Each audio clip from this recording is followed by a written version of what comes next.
Hi, Leo. Welcome to Intention 1111. Today I'm going to be doing a second half February love short.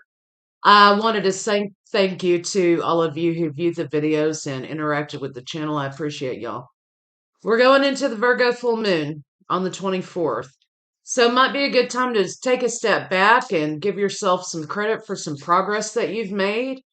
And if you're not quite where you want to be, it might be a good time to regroup and make a plan to get there. There might be some changes in relationships this week, also this next week. So let's see what we got for Leo for second half February. So, show me Leo's second half.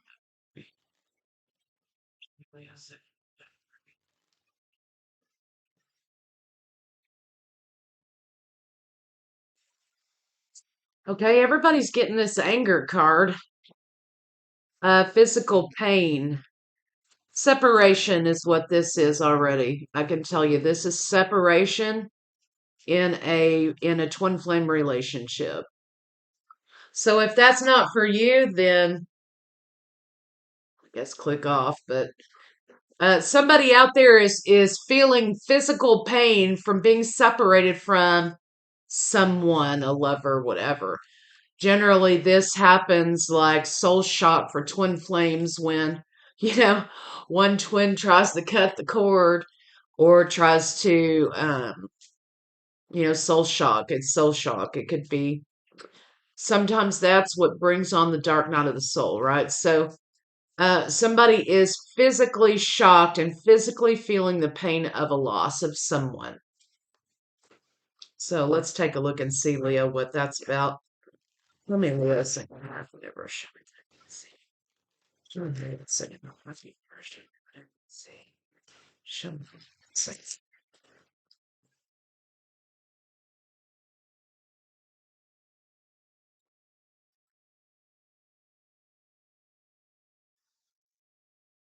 Nourish, self growth, self focus, soul finding. Okay. Commitment. Something's coming back to life, or someone's coming back to life after the ending of a commitment.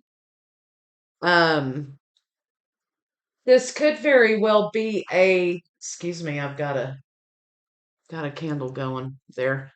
There may be some issue here about a loss, a physical loss, here also, or loss of a loved one of some kind. Somebody feels abandoned. Um, Somebody's trying to come back to life and find their peace and harmony, which, if this is strictly twin flame stuff, then that's kind of what happens. You have to learn to sort of become new again to yourself. Um, right, was at their breaking point or is at their breaking point, feeling overwhelmed. Change of perspective and distance, separation, space, blockage. So again, I kind of feel like, somebody has been separated from someone and they're feeling a physical change or physical pain as a result of the separation. Now, someone is also trying to learn to live life again after the ending of something. Um, Distance, perspective, distance helps perspective sometimes. But the good news is this person's finding their way again after a period of time in which they were lost in a little bit of darkness, anger about the ending of the relationship. So let's kind of see how this person is feeling about you right now. Show me how is this person feeling about you.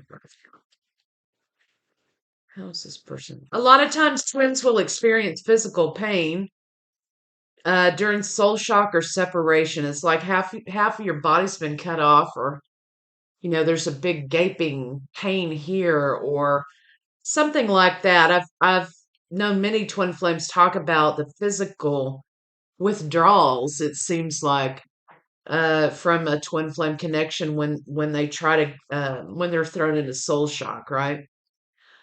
So Uh, peace and harmony and happiness erupted. You have uh, betrayal, feelings of betrayal, healing from feelings of betrayal. So, how does your partner feel about you? Your partner's saying here that they feel betrayed by you. Whether that's true or not, okay, you switch it how you need to. They're saying here that they feel betrayed by you. I kind of feel like this is a situation that sort of had to happen because somebody had a little problem here. And maybe Leo, you or your partner couldn't go on here with that in the mix. There's an issue here of healing after a time of betrayal and loss. Your partner's saying that they're healing. Your partner also just, sometimes it feels like they want to continue the argument, right? So are they really healing? You know, if you have to give your attention to something all the time and you got to talk about it all the time and you got to breathe life into it all the time, and that's all you're focusing on, that's all you're talking about, you're not healed from it. You know, and if this person is consuming your mind continuously, and right now we have emotional storm, right? That's was on the top here.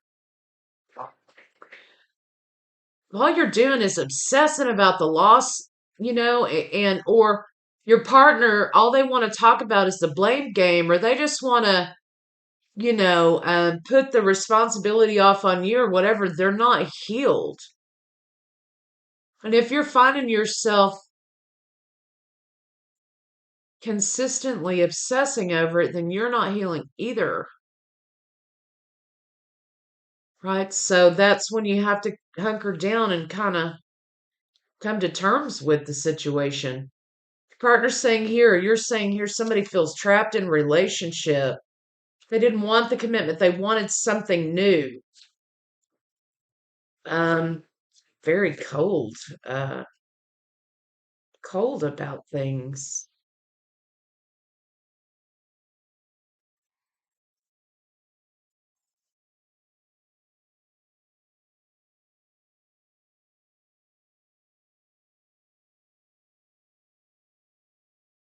Someone's asking here for somebody else to grow up. Grow up, you know, when are you gonna see? When are you gonna see? Lack of work. When are you gonna see the lack of your effort? Maybe Leo, that's you to them. How does this person feel about you? Well, I mean, they say, okay, they say they want peace and harmony. They want to get along. They want things to be copacetic, you know. Oh, I just want you to be happy, right? I want to be happy. But when you interact with this person, the only talk that happens or the only conversation or communication that happens is why things broke up, whose fault it is, blame game, constantly dredging it up, not allowing the wound to heal enough. They keep reinfecting it, you know? And so they say one thing, but they do another. Um, and like I say, you know, if you got to continue to talk about it and you know, then you're not healed. Okay. Um, so they say one thing and they do another, right? So there was a lot of back and forth, probably a lot of it in the relationship too, confusion.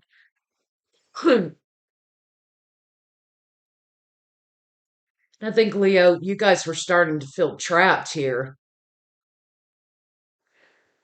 It's like it was a broken record here or something, you know, like it's the same argument over and over.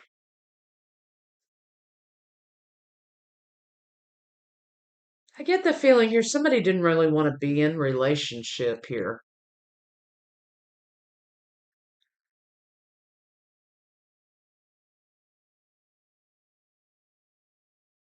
But they didn't go about it a very nice way either. There's something weird here about this King of Swords, like an eviction notice or a separation or divorce papers being served just like that. I mean, There's something strange here with that, the approach, the way that they decided to end things, right?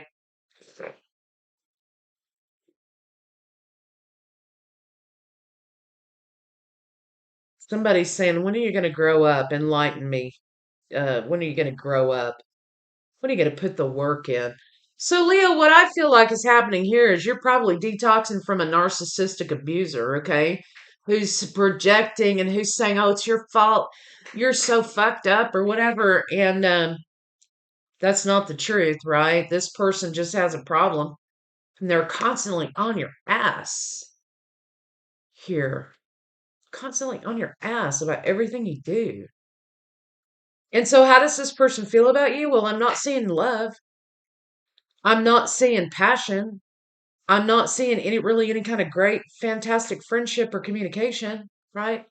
What I'm seeing here is that this person is saying, this is for your best. This is for your own good. This is for your own good, Leo, right?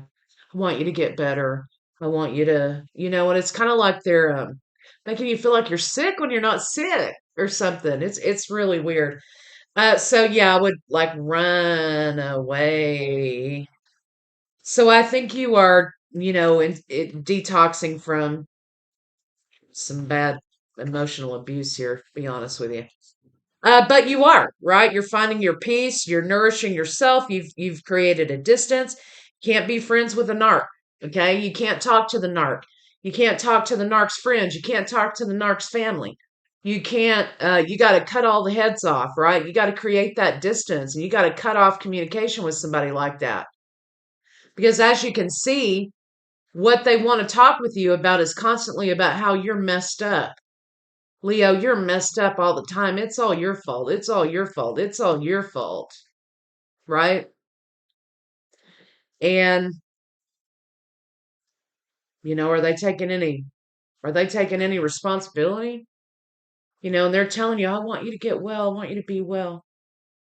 But you're not sick, right? Or something weird like that, right?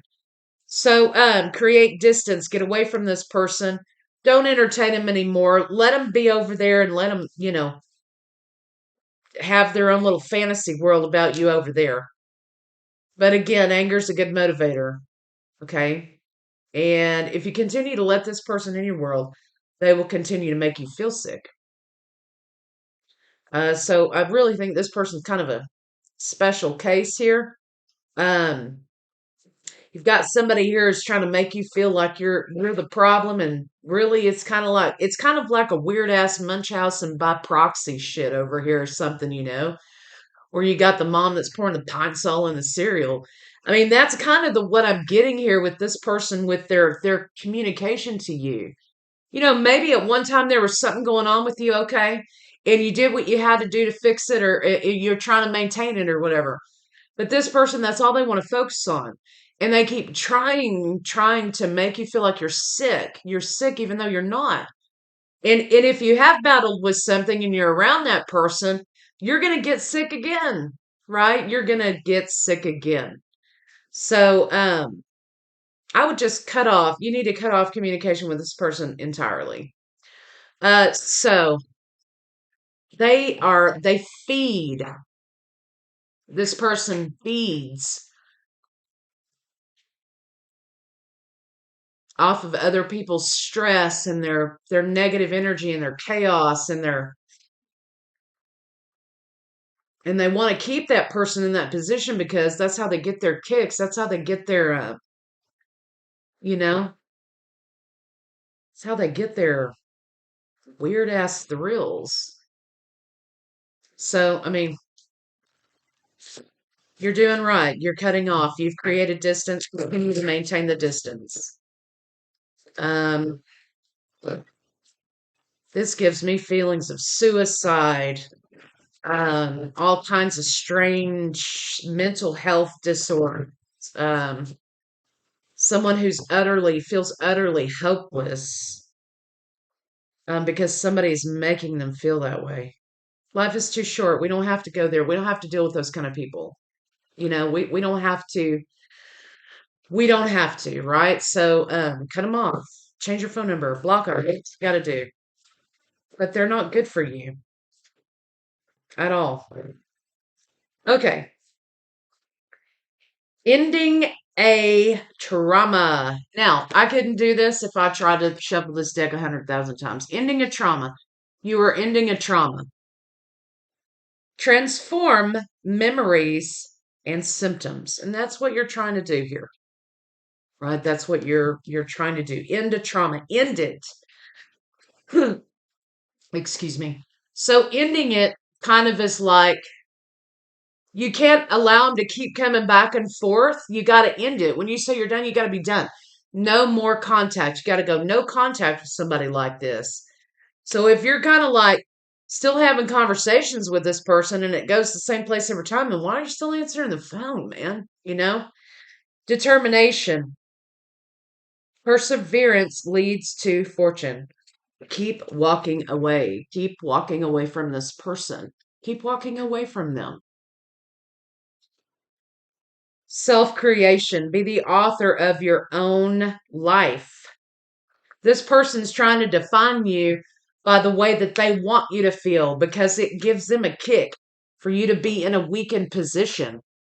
Don't let somebody define you as that. That's not where you are anymore. So Leo, this is kind of specific, but you can't continue to let this person run in and out of your mind. Okay.